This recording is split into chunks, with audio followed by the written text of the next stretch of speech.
সে অনেক অনেক দিন আগের কথা। তখনও এমন জমজমাট ছিল না জলপাইগুড়ি শহর। জঙ্গল ঘেরা চারদিক। সেই অতীতেই জলপাইগুড়ির শিকারপুরের বৈকুণ্ঠপুরের জঙ্গল সংলগ্ন এলাকায় গড়ে উঠেছিল এই মন্দির। দেবী চৌধুরানী ও ভবানী পাঠকের স্মৃতি বিজড়িত মন্দির। তারপর এই মন্দিরকে ঘিরে তৈরি হয় নানা মিথ। মানুষের মুখে মুখে ফেরে এই মন্দিরের কথা। আজও মন্দির চত্বরে দাঁড়ালে অনুভব করা যায় সেই ফেলে আসা দিনগুলোকে। শতাব্দী প্রাচীন এই মন্দির সম্পর্কে অনেক অজানা তথ্য রয়েছে, যা অনেকেই জানেন না। এই ইতিহাসের সঙ্গে জড়িত আছে জলপাইগুড়ি এবং রংপুরের প্রায় 200 বছরের ইতিহাস।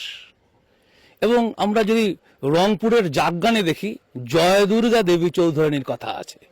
এবং ইতিহাসবিদরা বলছেন এই জয় দুর্গা দেবী চৌধুরানী পরবর্তীকালে জলপাইগুড়িতে দেবী চৌধুরানী নামে পরিচিত হয়েছেন। এবং বঙ্কিমচন্দ্রের যে দেবী চৌধুরীর উপন্যাস এবং এই অঞ্চলের যে ইতিহাস, তার মধ্য দিয়ে এই অঞ্চলকে আমরা কিন্তু উপলব্ধি করছি। এই দেবী চৌধুরীর সঙ্গে জড়িত রয়েছে সন্ন্যাসী বিদ্রোহের কাহিনী। এবং আপনারা জানেন, পীর ফকির এবং সন্ন্যাসী বিদ্রোহের একটা মস্ত বড় প্রেক্ষাপট এই বৈকুণ্ঠপুর জঙ্গল।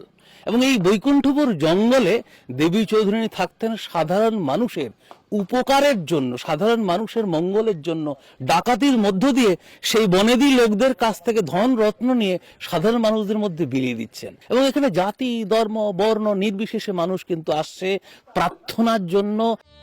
চা বাগান, জঙ্গল ঘেরা মন্দির, এই মন্দিরেই চলছে কালী পুজোর আয়োজন। এই মন্দিরের পরতে পরতে জড়িয়ে রয়েছে নানা লোককথা। তবে প্রায় 2.5 বছর আগে এই মন্দিরের একটা বড় অংশ আগুনে ভস্মীভূত হয়ে গিয়েছিল। তারপর সরকারি তরফে নানা প্রতিশ্রুতি, কিন্তু এখনো সেই মন্দিরের কাজ পুরোপুরি সম্পূর্ণই হয়নি। এ নিয়ে যথেষ্ট হতাশ পুরোহিত থেকে স্থানীয় বাসিন্দারা। দেবী চৌধুরানী এবং ভবানী পাঠকের স্মৃতি বিজড়িত এই জলপাইগুড়ি জেলার শিকারপুরের এই কালী মন্দির প্রত্যেক বছর অত্যন্ত জাগ্রত এই দেবী মাতা বলেই কিন্তু এলাকার মানুষজন জানেন, এবং যার জন্যই কিন্তু প্রত্যেক বছর এই পুজোর সময় অত্যন্ত ভিড় নামে। কিন্তু 3 বছর আগে পুড়ে যাওয়া এই মন্দির এখনো পর্যন্ত তৈরি কেন হলো না, সেটাই কিন্তু এখানকার বাসিন্দাদের প্রশ্ন। পর্যটন মন্ত্রী গৌতম দেব এসেছেন, এলাকার যিনি বিধায়ক রয়েছেন অর্থাৎ খগেশ্বর রায়, দুজনই আশ্বাস মিলেছে, কিন্তু কাজের কাজ কিছুই হয়নি।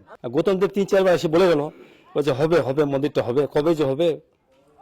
প্রথম যখন আসছিল ওই যে সামনের টাইলসগুলো লাগাইছিল ওকে বেড়ানোর জন্য, ওইটুকুই শেষ, তারপরে কিছু কাজ হয়নি। আজকে 2.5 বছর হয়ে গেল, মন্দিরে এরকমই হয়ে আছে। আজকে এক নেতা আছে একটু কাজ করে, কালকে একজন আছে একটু কাজ করে, এইভাবেই চলছে। এই সরকার এই মন্দিরে আর করতে পারবে না। অত্যন্ত ভক্তি ও নিষ্ঠার সঙ্গে এখানে পুজো হয়। প্রাচীন মন্দির, ইতিহাস, লোককথা সব যেন একাকার এই শিকারপুরে। কিন্তু এই ইতিহাসকে বাঁচিয়ে রাখার কোনো আন্তরিক প্রয়াস কি সরকারের মধ্যে রয়েছে? এই প্রশ্নটাই উঠতে শুরু করেছে।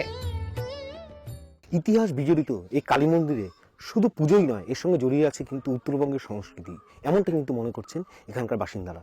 কিন্তু এই মন্দিরের এই হাল সরকার অধিগ্রহণ করার পরেও কিন্তু এখনো ফেরেনি, জানি কিন্তু ক্ষোভ জমছে সাধারণ বাসিন্দাদের মনে।